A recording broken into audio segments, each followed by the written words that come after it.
का शासन का दुस्वप्न एक प्रकार से पश्चिम बंगाल के लिए हर प्रकार के संकट का परिचायक रहा।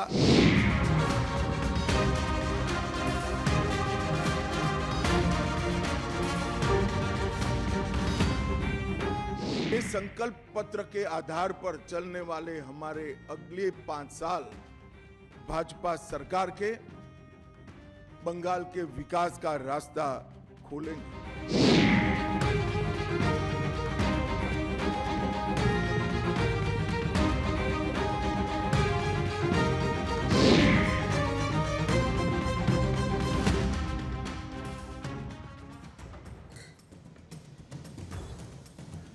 नमस्कार, आप देख रहे हैं दहाड़ और मैं हूं आपके साथ अंजनी कुमार सिंह।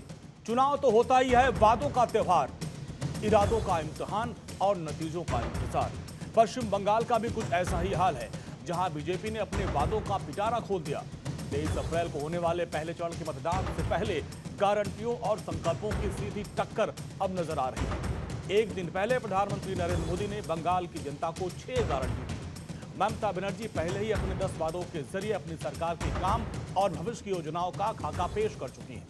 अब बंगाल में बीजेपी की गारंटियों पर मुहर लगाते हुए गृह मंत्री अमित शाह ने वादों की फहरिस्त लेकर आए हैं। सोनार बांग्ला के विजन के साथ गृह मंत्री अमित शाह ने मतदान से ठीक 13 दिन पहले बंगाल की जनता से कई बड़े वादे किए, जिनमें शामिल है यूसीसी को लागू करना, घुसपैठियों को बाहर का रास्ता दिखाना, भय और भेदभाव, भ्रष्टाचार को मिटाना।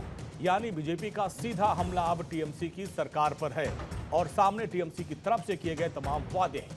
इनमें किन वादों पर जनता भरोसा करेगी और किन के इरादों में कितना दम है, इसी पर आज दहाड़ में चर्चा होगी। लेकिन चर्चाओं की शुरुआत करने से पहले देखते हैं गृह मंत्री अमित शाह ने बीजेपी का संकल्प पत्र जारी करते हुए क्या बड़ी बातें कही।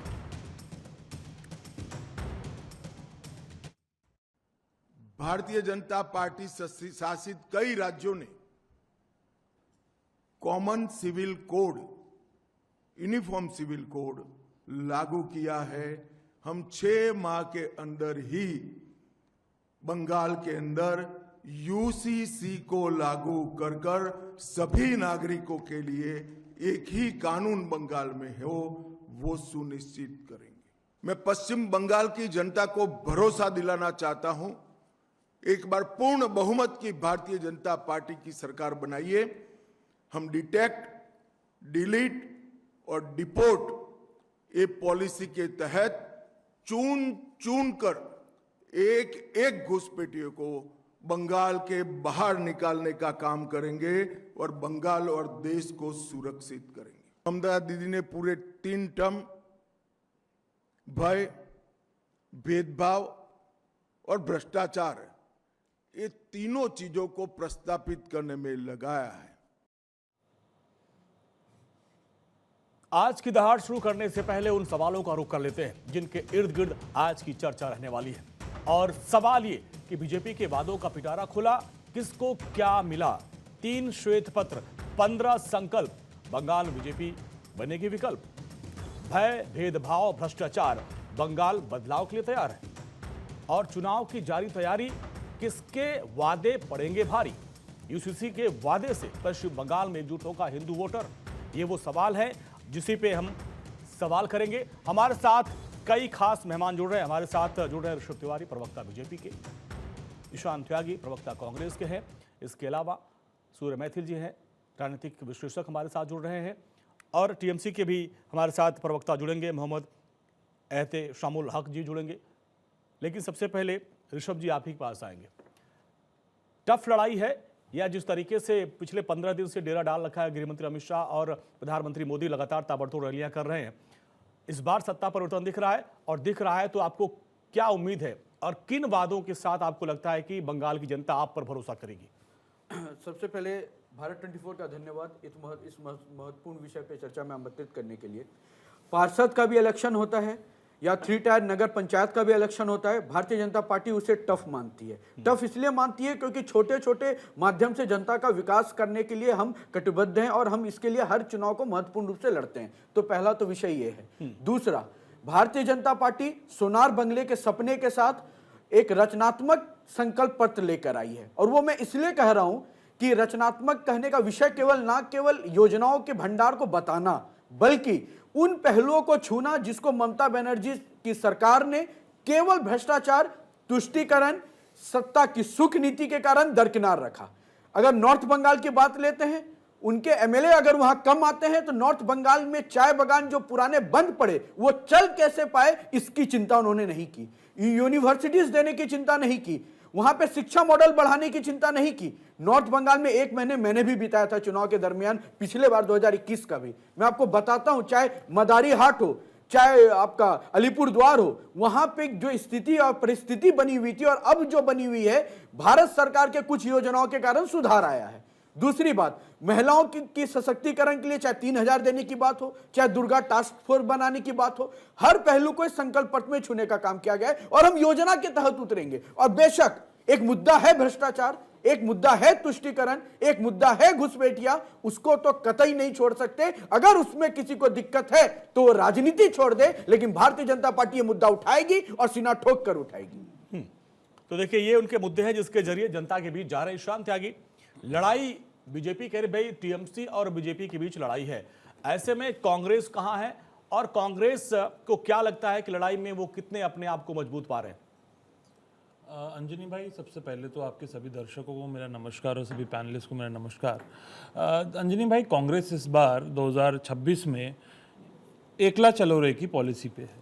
हम अकेले चल के बंगाल की जनता के लिए इस समय दोनों ही पार्टियों को, चाहे वो टीएमसी का कुशासन हो या भारतीय जनता पार्टी, जिस तरह से धार्मिक अराजकता की राजनीति बंगाल जैसे प्रदेश में जो एक कल्चरल हेरिटेज रहा है हमारे पूरे भारत का, अब से नहीं, इतिहास में आप देख लीजिए 1947 से पहले से जिस तरह से बुद्धिजीवी बंगाल से निकले हैं वहां पे, और कल्चरल हेरिटेज बंगाल की रही है, जिस तरह से दोनों ही पार्टियां, चाहे वो तृणमूल कांग्रेस हो या भारतीय जनता पार्टी हो, उसको खत्म करने का काम कर रही है।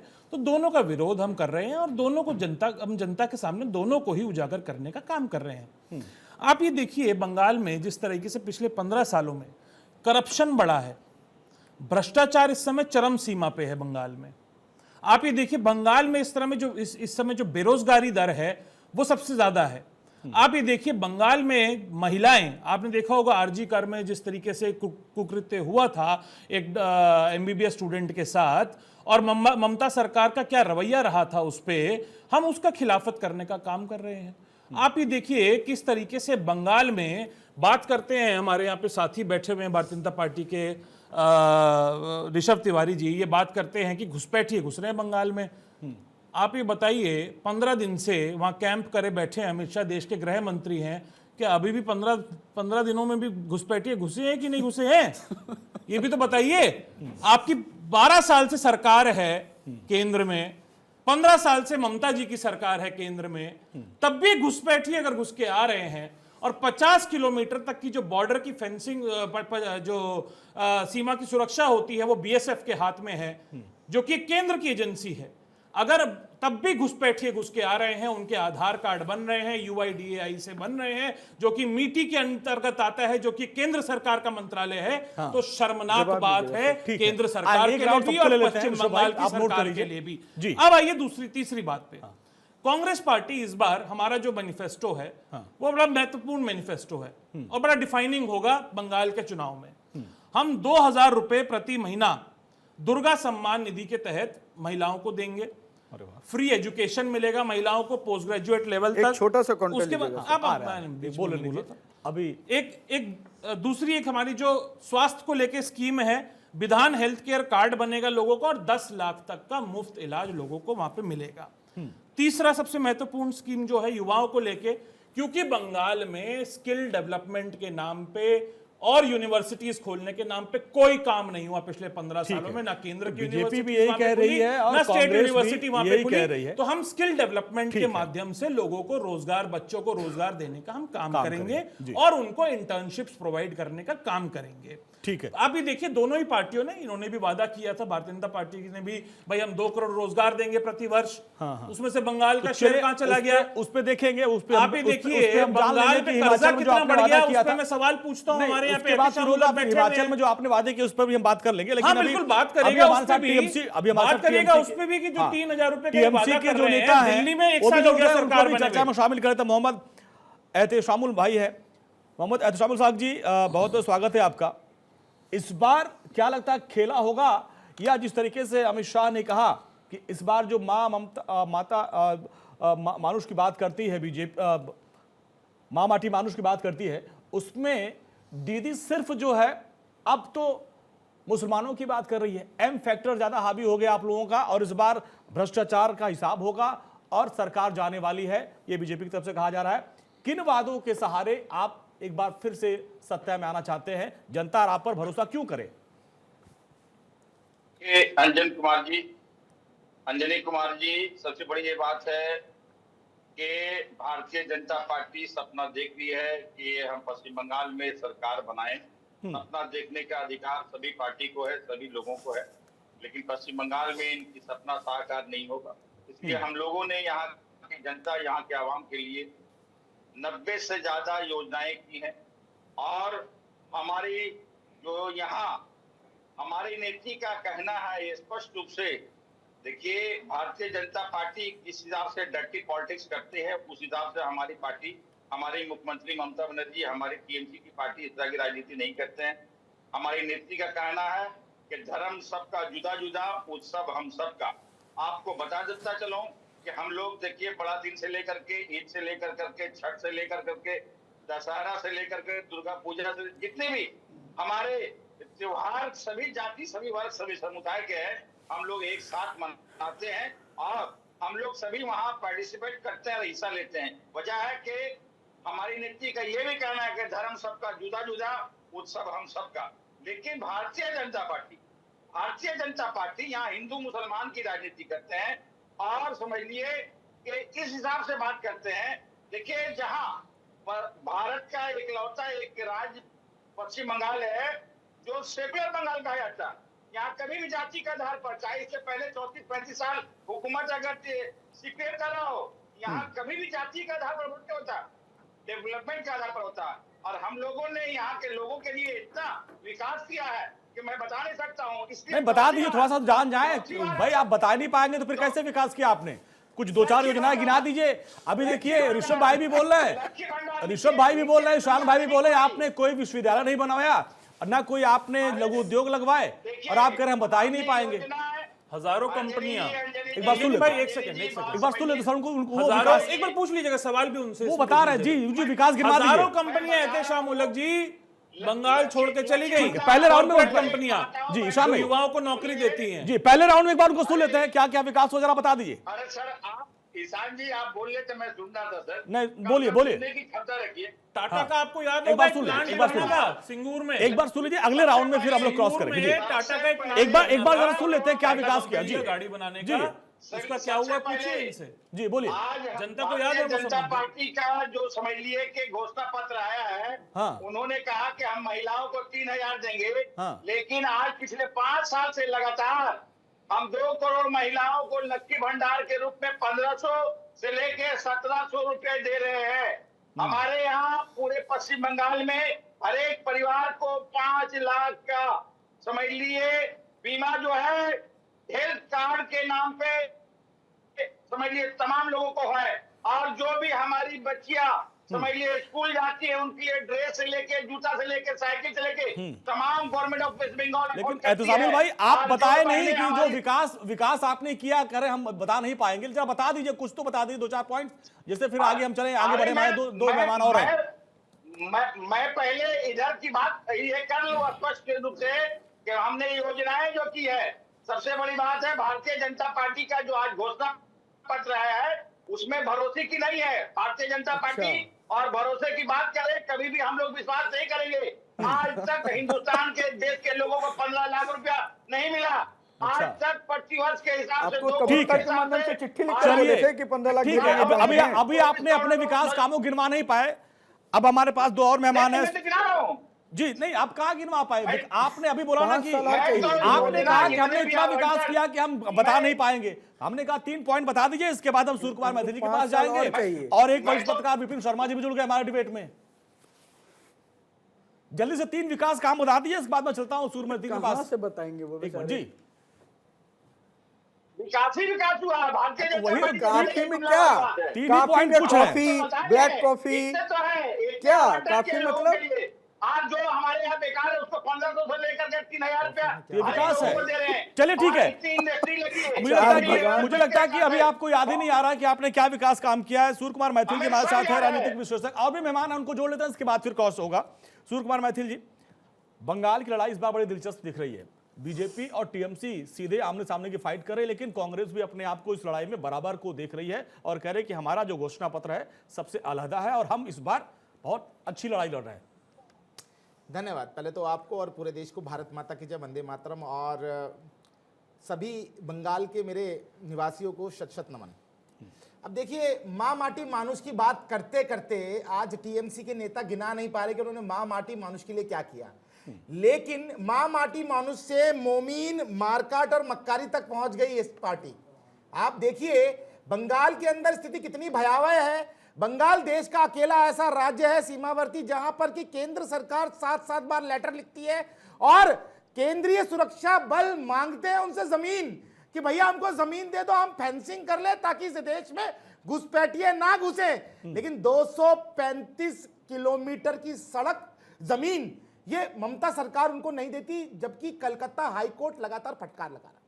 बंगाल अकेला ऐसा राज्य है जहां पर कि ओबीसी आरक्षण के अंदर 77 मुस्लिम जातियों को इन्होंने घुसेड़ा और उसके बाद आम जो ओबीसी बंगाली है उसके हक को खाने की इन्होंने बात की और उस जुर्रत को कलकत्ता हाईकोर्ट ने लपाड़ लगा दी, पूरा का पूरा रद्द कर दिया जी इनके प्रमाण पत्र। अभी आपने पूछा आप 3 काम बता दीजिए, मैं इनसे बोलता हूं 2 ही काम बता दीजिए भैया। क्या किया आपने? टोलाबाजी के अलावा, भ्रष्टाचार के अलावा, पॉलिटिकल किलिंग्स के अलावा, पॉलिटिकल गैंग रेप्स के अलावा, अपने विरोधियों को केवल निपटाने के अलावा आपने क्या किया बंगाल में? अभी कांग्रेस के प्रवक्ता यहां बैठकर बोल रहे थे कि आरजीकर के लिए जो है स्थिति बहुत भयावह है, आरजीकर जैसी स्थिति दोबारा नहीं होनी चाहिए। तो मैं इनसे पूछूंगा, एक ट्वीट दिखा दे मुझको कि राहुल गांधी, प्रियंका वाड्रा, सोनिया गांधी जी किसी ने कभी आरजीकर के ऊपर कुछ बोला? जबकि इनके जो विपक्ष के नेता थे अधीर रंजन चौधरी, वो बंगाल से आते हैं। वहां पर जो कांग्रेस के कार्यकर्ताओं की पॉलिटिकल किलिंग्स हुई, बीजेपी छोड़िए, पॉलिटिकल किलिंग्स कांग्रेस के कार्यकर्ता की हुई, उनके गैंग रेप हुए, उनको मारा काटा गया, उस पे भी केंद्रीय नेतृत्व तो कुछ नहीं बोला। आज भी कांग्रेस के प्रवक्ता की इतनी हिम्मत नहीं कि ये जो अपने मारे हुए कार्यकर्ता है उनको यहां से नमन भी कर ले। और मजबूरी बताता हूं अंजनी भाई क्या है, आज ये 293 या 94 सीटों पर जो लड़ रहे हैं ना, कारण ये है ये ना लड़ते, ये तो 15-20 सीटें जैसे कि समाजवादी पार्टी इनको दे देती है हिस्सा, आरजेडी दे देती है हिस्सा, वहां चले जाओ साउथ में तो तेलंगाना में सरकार है, बाकी तमिलनाडु में देते हैं हिस्सा, तो इसी प्रकार से यहां भी मिल जाता। लेकिन ममता दीदी कहती है नो चलबे, तुमको तो मैं निपटा के रहूंगी। आज वही स्थिति है। एक बात और छोटी सी बात करके जी, मैं इसके बाद आप चले विपिन जी के पास जी। कि आप देखिए जिस प्रकार से माननीय गृह मंत्री जी ने बोला डिटेक्ट, डिलीट और आपका डिपोर्ट, ये असलियत में बंगाल की जरूरत है। आम बंगाली को इस समय बांग्लादेशी घुसपैठियों से बहुत परेशानी है। इन्हीं के शासनकाल में जो इनके गृह राज्य मंत्री थे श्री प्रकाश जायसवाल, उन्होंने संसद के पटल पे खड़े होकर 2013 में बोला था कि भारत के अंदर 2.5 करोड़ से ज्यादा बांग्लादेशी घुसपैठिए हैं। ये मैं नहीं कहता, कांग्रेस कहती थी। इसका मतलब किन्होंने पाला, इन्होंने पाला, किन्होंने जमाई बनाया, इन्होंने जमाई बनाया, इन्होंने नौता उनको। घुसपैठ बड़ा मुद्दा। आरजीकर पे आप कुछ कहना चाह रहे थे जी, जल्दी से करिए, फिर विपिन जी पास। कैमरामैन साहब से मैं चाहूंगा एक बार अपनी सीट से उठे और एक बार ये ट्वीट दिखा दें। कब का ट्वीट है ये? एक मिनट में बता रहा हूँ आपको, डेट को बताओ। पढ़ के बताऊंगा सूर्य मैथिल, सुन लो। मुझे पता है कि सूर्य मैथिल जैसे लोग जो बिना पढ़े आते हैं, अच्छा, वो ऐसी ही बात करेंगे। मैं किसका चाहूंगा है ये? करके बताइए। अरे बताओ तो सही किसका है। मैं बता रहा हूँ आपके कैमरे के सामने, देखिए। हाँ तो बताओ ना किसका है। प्रियंका गांधी वाड्रा जी ने ट्वीट करके कोलकाता ये ट्वीट किया है। प्रियंका गांधी वाड्रा कौन होती है? राहुल गांधी जी ने बोला क्या? अभी पीछे बोलेंगे। अब प्रियंका गांधी वाड्रा जो झूठ पकड़ा गया, संगीत पार्टी के कार्यकर्ता भी नहीं थी, तब ये लोग पीछे बोलेंगे। ये शब्द बोल अभी चड्डी निकल गई, ये जो पीछे बोलेंगे। वाली दीदी के चमचे हैं ना, यहाँ बैठकर बदतमीजी करेंगे। अरे राहुल गांधी के मुंह में आवाज नहीं थी, सोनिया गांधी जी के मुंह में आवाज नहीं थी, कांग्रेस चुप बैठी हुई थी, प्रियंका वाड्रा के पीछे छुप रहे हैं। वही प्रियंका वाड्रा जो यूपी में जाकर चिल्लाती थी लड़की उलट सकती हूँ, बोल सकते थे। ठीक है कोई जी, पहुंचा वहां पर? मैथिल भाई, मैथिल भाई, वहां पर ये विपक्ष में थे, कोई ठीक पहुंचा है। वहां पर? मैथिल भाई, आपने आपने देखिए, आपने 3 नाम बताए, हालांकि राहुल गांधी का ट्वीट नहीं दिखा पाए, ये प्रियंका का बता रहे। प्रियंका वाड्रा गांधी नहीं है भाई, पहले तो ये बोलूं, प्रियंका वाड्रा है, वो रॉबर्ट वाड्रा की पत्नी है। प्रियंका वाड्रा क्यों भाई, क्यों पति के नाम बोल रहे थे? क्या अपने नाना का नाम ले ली? अरे भाई मैं मानता हूँ, ये लीजिए, ये देखिए कुत्ता पार्टी ठीक है। औकात में आ गई, ये कुत्ता पार्टी औकात में आ गई। अब देखिए, सूर्या मैथिल जी, अब अभी जिनका दादा कब्र में होगा वो गांधी होंगे, जिनका दादा कब्र में होगा वो गांधी होंगे। ठीक है सूर्या जी, सूर्य मैथिल जी, सूर्य मैथिल जी, एक मिनट आप, हाँ राहुल गांधी के लिए बोला मैंने, राहुल गांधी दिखाइए, राहुल गांधी बोलिए ना, ठीक है। दिखाइए। चलिए, राहुल और सोनिया कह रहे हैं, लेकिन प्रियंका का ट्वीट था, लेकिन आर्जिकर एक बड़ा मुद्दा है। ठीक है, ठीक है, आर्जिकर महिला सुरक्षा एक बड़ा मुद्दा है, महिला सुरक्षा एक बड़ा मुद्दा है, लेकिन राहुल देखिए, इन्होंने कहा कि राहुल और सोनिया जी नहीं दिया, आपने कहा प्रियंका ने ट्वीट किया। ठीक है जी, नहीं रोका, अब रुकिए, मैं बिल्कुल पढ़ के अब हो गया सर, चलिए अभी विपिन जी है, ठीक है, हो गया, विपिन जी है, विपिन जी है, एक मिनट सर, एक मिनट, नॉर्मल कार्यकर्ता एक और आपने नाम लिया, ठीक है, अभी विपिन जी है, चलिए अभी एक और मेहमान है हमारे साथ, ईशान भाई, ठीक है, ईशान भाई, मैथिल जी, चलिए ठीक है, मैथिल जी, ईशान भाई, आप राहुल का ट्वीट खोजिए, तब तक मैं विपिन जी के पास चलता हूँ, आप खोजिए, मैं विपिन जी के पास चलता हूँ, आप नहीं, ठीक है, आप राहुल, ठीक है, आप राहुल जी का कब्र में है वो यहाँ बैठ के, चलिए ठीक है, एक और मेहमान विपिन जी के पास चलते हैं, ठीक है, विपिन जी, देखिए कुछ ऐसा ही माहौल, जो यहाँ पे बंगाल चुनाव का ऐसा ही कुछ माहौल है, जो हमारे स्टूडियो का माहौल है, ऐसा ही माहौल पश्चिम बंगाल में भी है। दीदी जबरदस्त तरीके से, आक्रामक तरीके से चुनाव प्रचार कर रही हैं, और अमित शाह, प्रधानमंत्री मोदी भी जबरदस्त आक्रामक तरीके से चुनाव प्रचार कर रहे हैं। यहां पे क्या बड़े मुद्दे हैं, क्योंकि बीजेपी ने कह दिया कि भ्रष्टाचार करने वाले, चाहे मंत्री हो, संतरी हो, कोई भी होगा, बाहर जाएगा, अब जेल के अंदर जाएगा। इसके अलावा जो घुसपैठिए हैं उनको बाहर करेंगे, उनके आकाओं को भी पकड़ेंगे। तो क्या बड़े मुद्दे हैं, और क्या लग रहा है कि कितना दिलचस्प चुनाव इस बार है, पिछले वाले चुनाव से अलग क्या नजर आ रहा है? जी धन्यवाद। देखिए निश्चित बात है, मैं आवाज नहीं आ रही है, दोनों युवा प्रवक्ताओं का जोश देख रहा था, बड़ा अच्छा लगता है। मैं बधाई दोनों को दूंगा, ईशान जी को और सूर्या मैथिल जी को। हाँ। देखिए पश्चिम बंगाल का जो चुनाव है, हाँ। बड़े कांटे की टक्कर होने वाली है। वो अलग बात है कि 2021 में भी भाजपा ने पूरी ताकत लगा दी थी और बोला था दोहरा शतक लगाएंगे, 200 पार जाएंगे, 100 का आंकड़ा भी नहीं कर पाए थे। हाँ। लेकिन निश्चित बात है, समझदार उसको कहते हैं जो अपनी पुरानी गलतियों से सीख लेता है, और सीख ली है भाजपा ने।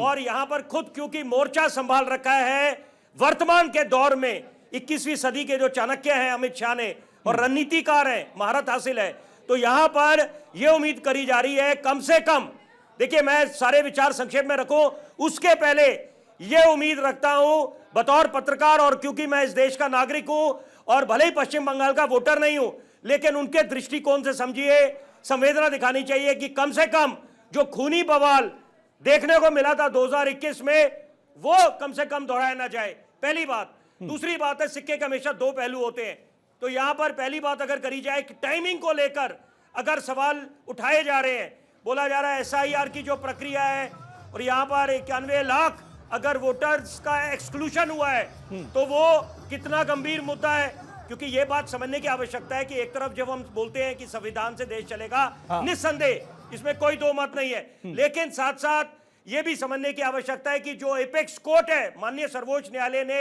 बिल्कुल एक तरह से मान्यता दे रखी है और सशक्त कर रखा है कि election commission of India can conduct the exercise of SIR, लेकिन हां वो हस्तक्षेप तब होगा माननीय सर्वोच्च न्यायालय का कि जब मास एक्सक्लूशन होंगे या मार्जिनाइज सेगमेंट को आप नजरअंदाज करेंगे। तो ये ऐसी कुछ चंद बातें हैं, लेकिन मैं टाइमिंग को लेकर निश्चित बात है मैं विचार अपने व्यक्त करूंगा कि टाइमिंग को लेकर अगर ये विपक्ष हमलावर है, वो बोलता है कि एसआईआर की क्या इतनी जल्दी आन पड़ी या जो इतने मास एक्सक्लूशन हो रहे हैं, तो जनाब सीधा सा सवाल भाजपा के नेता जो बोल रहे हैं उसमें भी बात में दम है कि टाइमिंग को लेकर ही अगर बात है तो इलेक्शन की प्रक्रिया जब शुरू हुई है, चुनावी मौसम बिल्कुल एक तरह से चरम पे है, तो वहां पर ये जो आरोप प्रत्यारोप का दौर शुरू हो गया है और यहां पर तो मोदी, प्रधानमंत्री मोदी को नहीं बख्शा जा रहा, वहां पर उनको लेकर अगर गंभीर आरोप लगाए जा रहे हैं।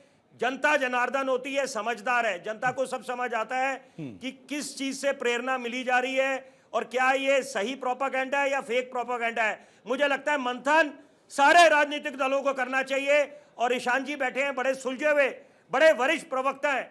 मैं एक बात जरूर अपने आप को रोक नहीं पा रहा, कांग्रेस की जब बात करते हैं तो बोला जाता है grand old Congress party. Congress को भी मंथन करना चाहिए, राजधानी में क्या हाल हुआ है। एक दौर वो भी था 1998 से लेकर 2013 जब शीला दीक्षित मुख्यमंत्री थी, प्रदेश अध्यक्ष चौधरी प्रेम सिंह हुआ करते थे, Guinness book of world record में नाम दर्ज है, 50 वर्षों से ज्यादा अपने विधानसभा क्षेत्र से हारे थे नहीं। मतलब ऐसे भी महानुभाव कांग्रेस पार्टी ने दिए।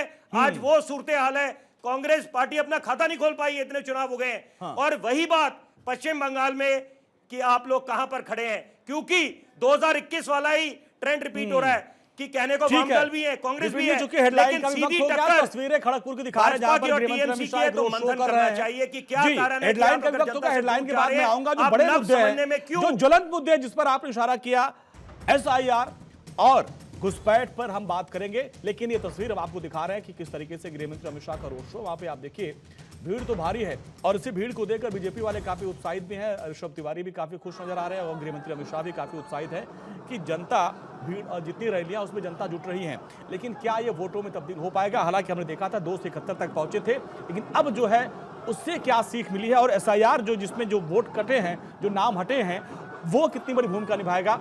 पश्चिम बंगाल का सियासी रण आप देखिए अपने आप में वहां घमासान मचा हुआ। घमासान हमारे स्टूडियो में भी है क्योंकि इस बार बीजेपी सत्ता चाहती है, दीदी अपना सत्ता बचाना चाहती है। कांग्रेस इस पूरी लड़ाई में अपने आप को देख रही है कि हम लड़ेंगे और सभी सीटों पर लड़के इस बार कड़ी टक्कर देंगे। हालांकि बड़े मुद्दे क्या है, जैसा कि विपिन जी ने कहा, एसआईआर और घुसपैठ का बड़ा मुद्दा है। इसको लेकर जबरदस्त तरीके से लड़ाई हुई। दीदी खुद कोर्ट तक पहुंची, वहां अंदर जाके बैठ कर उन्होंने अपनी बात रखी थी। कितना बड़ा मुद्दा है, क्या इससे चुनाव पर असर पड़ेगा। ऋषभ तिवारी, एसआईआर का मुद्दा बहुत बड़ा मुद्दा था, घुसपैठ का बहुत बड़ा मुद्दा था। दीदी ने इसके खिलाफ एकदम आवाज बुलंद कर रखी है और कहा कि किस तरीके से उन्होंने सारी एजेंसियों को कटघरे में खड़ा कर दिया। अब क्या जो ये 91 लाख वोट कटे हैं, ये आपके लिए फायदेमंद है? सर, आपके प्रश्न पे मैं बाद में आऊंगा क्योंकि मुझे काउंटर का बिल्कुल समय नहीं मिला, तो इसके लिए तो मुझे बाद में आना होगा आपके प्रश्न पे। पहले में जो बोला गया है, कुछ झूठ परोसा गया है, उस पे आता हूं। सबसे बड़ा विषय, कांग्रेस के जो काबिल प्रवक्ता है ईशान त्यागी जी, वो जब आज दुर्गा जी के नाम से योजना निकालते हैं, लेकिन उनका मुख बंद हो जाता है जब वहां पे महिलाओं की हत्या होती है और जब मां दुर्गा की प्रतिमा को रोका जाता है, तब उनका कोई कांग्रेसी निकलकर सामने नहीं दिखता। दूसरा बात, टीएमसी के जो नेता कह रहे थे सबका धर्म जुदा जुदा और हम सब में कुछ, भाई साहब कोई सबका धर्म जुदा जुदा नहीं, आपके लिए सबका धर्म जुदा जुदा और दुर्गा मां की प्रतिमा रोक के कहेंगे केवल खुदा खुदा, तो आपके लिए केवल खुदा खुदा है, कोई धर्म सब जुदा जुदा नहीं है। बेवकूफ बनाना बंद करें। ये योजना क्या पूछते हैं साहब इनसे पूछिए कितने भ्रष्टाचार है, अभी उंगली से गिनाना शुरू कर देंगे। जैसे आप रेस्टोरेंट में जाते हैं, मेन्यू पूछेंगे क्या है मेन्यू, मटर पनीर, कढ़ाई पनीर, बैगन का भरता, वैसे ही अभी भ्रष्टाचार। मैं बताऊं, नहीं प्लीज लेट मी कंप्लीट। इनका भ्रष्टाचार गिनाता हूं अभी, हाथ पे गिनिएगा अभी। सलानपुर कोला घोटाला मामा के नेतृत्व में, दानकुनी घोटाला रेलवे का स्पेयर पार्ट आपके नेतृत्व में, उसका दीघा का घोटाला आपके नेतृत्व में, रानीगंज में हत्या हुई आपके नेतृत्व में, भ्रष्टाचार हुए बकायदा वहां पे बाराबंकी विधानसभा में आपके नेतृत्व में, नॉर्थ बंगाल को दरकिनार किया गया आपके नेतृत्व में, मुर्शिदाबाद में तुष्टीकरण की रचना रची गई आपके नेतृत्व में, वहां पे मुर्शिदाबाद में महिलाओं को सरेआम काटा गया आपके नेतृत्व में। मां की चिंता है, मां विलाप करती है, बेथक रोते रहती है, कोई चिंता नहीं है, माटी की चिंता है। अभी बोल रहे थे कि कंपनियां चलेगी, कांग्रेस के प्रवक्ता आंकड़ा ये नहीं बोले, लेकिन मैं आंकड़ा बोल देता हूं, 6680 के अप्रोक्सीमेटली कंपनियां भागी। सिंगूर की बात कर रहे थे कांग्रेस के प्रवक्ता, वहां से भागना पड़ा। पता है भाग के कहां गई? वही गुजरात जिसको कांग्रेस के नेता गधा कहते हैं, वही गुजरात जो देश में विकसित भारत की नींव रखता है, उसको कांग्रेस के प्रवक्ता वहां जाकर गधा कहते हैं गुजराती को। वही गुजरात ने टाटा नैनो को संवारा और देश को निखारा। और तीसरी बात मैं कह रहा हूं, आपको मानुष की चिंता है, क्लब कल्चर लाकर वहां के मानुष को आपने निकम्मा बनाने के एक पर्यायवाची शब्द पैदा कर रहे थे, जबकि बंगाल वहां की मेहनत की नींव है, वहां का मानुष मेहनती होता है। और मैं आप कह रहे हैं, इनको अब एक और दिक्कत है साहब, और दिक्कत क्या है, वंदे मातरम म्यूजियम से अभी तुरंत आएगा दिक्कत। बंगाल सांस्कृतिक विरासत का धरोहर रहा है और हम सब जानते हैं, और आने वाला जनरेशन गर्व करे जो आज के डेट में पैदा होगा कि बंगाल की विरासत थी वंदे मातरम, तो कहेंगे डंके के चोट पे वंदे मातरम। ठीक है। लेकिन कांग्रेस को यह समझना होगा कि अगर ममता बनर्जी इतनी खराब सरकार चलाई है तो बोलिए ना ममता बनर्जी भ्रष्टाचारी है और दिल्ली में आके कोई इंडी गठबंधन उनके साथ खड़ा नहीं रहेगा। है हिम्मत? उन्होंने बोला, फिर बोलिए ईशान भाई। हाँ बोलिए। नहीं, इंडी गठबंधन में नहीं आएंगे ना दिल्ली में, कि दिल्ली में हम भाई भाई और बंगाल में उतरे तो हो गए कसाई। अरे सूर्य मैथिल जी वाली आदत मत पालिए। नहीं सर, मैं तो बोलिए इसके बाद हम चलेंगे ईशान भाई पास। सूर्या मैथिल जी पुजारी आदमी, इनकी आदत आ जाए तो पूजा बोलिए आदमी है। चिल्लाता नहीं हाँ, पुजारी, पहली ईशान। बात तो खैर जोड़िए जो भी बात है। देखिए, मैंने अभी स्पष्ट आपके चैनल के माध्यम से कहा कि 15 साल में जिस तरीके से ममता बनर्जी जी ने सरकार चलाई है वो भ्रष्टाचारी सरकार है। दूसरी बात इन्होंने करी वंदे मातरम की। वंदे मातरम से किसको दिक्कत होगी? किसी को दिक्कत नहीं है। वंदे मातरम की जय, भारत माता की जय, वंदे मातरम, भारत माता की जय और जय हिंद, हम सब बोलते हैं। SIR घुसपैठ कितना बड़ा मुद्दा है। राहुल गांधी जी घुसपैठ पे आऊंगा। SIR और घुसपैठ कितना बड़ा मुद्दा है। SIR आपने पूरा देखिए, उनको मौका दिया, उनको पूरा मौका दिया, मेरे को थोड़ा मौका दीजिए, क्योंकि हमारे पास सिर्फ 8 मिनट हाँ, है। बिल्कुल जी। अभी ये सूर्य मैथिल जी भी कह रहे थे, आपने भी कहा कि राहुल गांधी जी का ट्वीट दिखा दीजिए। ये लीजिए साहब, आरजी कर पे है। राहुल गांधी जी के ट्वीट देख लीजिए आरजी कर पे। मैं आपको डिबेट के बाद भेज भी दूंगा आपको, अगर इन्होंने सर्च वहां नहीं करके पढ़ कहा पा था, रहे अच्छा कि आपने सर्च कर हैं, वहां नहीं पढ़ पा रहे हैं तो सर्च करके बताते हैं आदमी ट्वीट, और कैसे बताता है ट्वीट, आप कैसे ठीक लिख है, के बताते हैं ट्वीट। चलिए वही बगल में ठीक सूर्य है, कुमार अब मैथिल आइए, दिखा नहीं दीजिए। बिल्कुल, जी, जब अब एजेंडा एक मिनट, जब एजेंडा इनका बस्ट हो गया, अब एजेंडा इनका फूट चुका है, इनका जो गुब्बारा है, जो व्हाट्सएप यूनिवर्सिटी पे मेरे भाई पढ़ के आए हैं सूर्य मैथिल जी, वो एजेंडा एकदम खत्म हो गया है। अब आइए तीसरी बात पे। सूर्य जी आपने देख लिया राहुल का ट्वीट? ये जो आपने मेरे को नहीं टोका, लेकिन अब उन्होंने दिखा दिया। आप SIR लिंक भेज दूंगा, आप SIR जैसे पवन खेरा का बन गया है तेरा, आपके चैनल SIR घुसपैठ, अगर ऐसे बोल कर रहे हैं SIR घुसपैठ, और कुछ नहीं। SIR घुसपैठ। बांग्लादेश से हमारा जो देश का बॉर्डर है, हमारा जो बांग्लादेश से SIR क्या लगता है कुछ है उसका असर पड़ेगा? भाई मैं आपसे एक विनम्र विनती है मेरी। जी बोलिए। एक तो मुझे समय दीजिए, इस तरीके से आपने ऋषभ तिवारी जी को दिया। दूसरा दूसरी मेरी बात यह है कि आप पढ़े लिखे पैनल को बैठाया करिए। जब मुझे जैसे पढ़े लिखे लोगों को लेकर आते हैं, ऋषभ तिवारी जैसे पढ़े लिखे लोगों को लेकर आते हैं। बॉर्डर फेंसिंग की अगर हम बात करें, हमारा जो बॉर्डर है बांग्लादेश के साथ वो 4096 किलोमीटर का है। 2014 से पहले 2828 किलोमीटर की जो फेंसिंग थी वो कांग्रेस पार्टी की सरकारों ने की थी। आज पार्लियामेंट का डेटा बता रहा हूं, अप्रैल तक जो बॉर्डर फेंसिंग हुई है बांग्लादेश के साथ वो 3232 किलोमीटर की हुई है, यानी कि पिछले 10 वर्षों में केवल और केवल 400 किलोमीटर की बॉर्डर फेंसिंग मोदी जी की सरकार अमित शाह के होने के बावजूद कर पाई है। और अगर टेक्निकल पॉइंट, फिर झूठा डेटा दे रहे हैं, फिर डेटा झूठा दे रहे हैं। जिस प्रकार पवन पेड़ा ने झूठी वीडियो बना के दिखाई, आज यहाँ कांग्रेस के प्रवक्ता भी खड़े होकर अंजनी जी एक मिनट आंकड़े आंकड़े इसमें क्या था? देखिए इस तरीके से नहीं, एक बार आपने चूंकि आपने उस पे आंकड़े ना हमसे बुलवाइएगा, बिल्कुल बुलवाइएगा। क्योंकि अभी तो मेहमान और भी जल्दी जल्दी बोलिए, जल्दी। हाँ जी। दूसरी बात, घुसपैठिए अगर घुस रहे हैं देश की सीमाओं में, 50 किलोमीटर तक बीएसएफ गवर्न करती है बॉर्डर से। अच्छा, घुसपैठियों को बाहर किया जाना चाहिए कि नहीं? बिल्कुल किया जाना चाहिए। हाँ। बिल्कुल किया जाना चाहिए। राहुल गांधी किसी से बुलवाओ, घुसपैठिए को प्रियंका वाड्रा से बुलवाओ। बिल्कुल बोलते हैं हमारे कहां बोला? ये देखिए भाई, इस तरह से चिल्लम चिल्ली अगर डिबेट में कोई अरे करेगा भाई तो साहब, मत चिल्लम करवाइए। चिल्ली खुद कर रहे हो, चिल्लम बदतमीजी चिल्ली खुद कर कर रहे रहे हैं तो मैं हो, कुछ नहीं झूठा डेटा यहाँ पे खुद दे रहे हो। बिल्कुल झूठा डेटा नहीं है। यहाँ बैठ के ज्ञान बांट रहे हो। बदतमीज लोगों को आप अभी डिबेट में आप बैठाते ये हैं। देखिए, ये साथ में अब ये डिबेट में कुत्ता बैठाते कमीना हैं। खुद बोलते ये हैं। क्या? नहीं, इन्होंने खुद बोला अभी किसी की डिबेट में, बैठाते हैं। बदतमीजी खुद करते हैं, आप शब्द खुद बोलते हैं और यहाँ बैठ के दूसरों को बैठाते हैं। ऋषभ नहीं, उन्होंने एक मिनट, उन्होंने जो आंकड़े दिए थे उस पे आंकड़े एक बार एक ईशान भाई आपने जो आंकड़े दिए आपके एक लोगों के साथ ठीक है मैथिल जी इसी प्रकार होती है जो गाली देने की आदत होती है। जरा उस आंकड़े पे ईशान आपके पास कुछ है काउंटर जो गाली गलौज जल्दी करिए फिर उसके बाद चलूंगा गाली गलौज करना डिजर्व करते हैं। लीजिए आप खुद बोल रहे हैं कि मैं गाली गलौज करता बिल्कुल हूं। करूंगा और ये आपके फिर साथ। बोल रहे हैं मुझे ये बदतमीज है। सवाल उठा मैथिल एक मिनट बिल्कुल करूंगा। ठीक है काउंटर एक बार जो सीमा पे जल्दी से बोलिए फिर सबसे बताइए कितनी बॉर्डर फेंसिंग आपने एक सीमा कितनी बॉर्डर फेंसिंग करी वही बताइए अरे बचाव 10 सालों में कितने किलोमीटर बॉर्डर जल्दी फेंसिंग करी है बताइए बताइए। किसान जी आप रिसर्च करते हैं और लेकिन ममता मुझे से बड़ी आप- दुख के साथ आपके ममता रिसर्च में सरकार से कमी है। क्यों जमीन नहीं ले पा आपके रहे हैं, रिसर्च बताइए। में कमी है और ये कमी मैं इसलिए बिल्कुल, कह रहा हूं। आप डेटा ये दीजिए। कमी इसलिए डेटा मैं दीजिए कह रहा ना हूं भाई। क्योंकि भाई, डेटा का काउंटर क्योंकि चलो हमारे पास आपके देखिए सारा समय डेटा कम है का समय डेटा कम एक मिनट भाई, एरिया समय निकलता है। समय थोड़ा हमारे पास कम है। कहता हूं वहां के अगर बाहर विपिन जी, वोट करके पत्थरबाजी करके SIR और घुसपैठ एक मिनट समय थोड़ा कम है एक मिनट विपिन जी SIR और घुसपैठ बड़ा मुद्दा था एक मिनट ठीक है एक मिनट विपिन जी SIR घुसपैट कितना बड़ा मुद्दा था वो यहीं लग गया एक मिनट ठीक है डेटा बताइए नोट करके रखिएगा जहां वो तो 2 मुझे मिनट लगता है समय 4 जी, विपिन जी अंजनी जी वो तो 4 मई को होगा तय, क्योंकि कारण ये है कि तब किस पे ठीकड़ा फोड़ा जाए वो तब तक छोड़ देते हैं। लेकिन जरूरी बात है कि ये एक तरह से मास्टर स्ट्रोक है जो अगर माननीय गृह मंत्री की बात करें, जो यूसीसी की बात करी है कि अगर सत्ता पे काबिज हो जाती है भाजपा पश्चिम बंगाल में तो 6 महीने के अंदर यूसीसी लागू हो जाएगा, तो तीसरा ये राज्य बन जाएगा टीएमसी उत्तराखंड के बाद, गोवा और उत्तराखंड के बाद।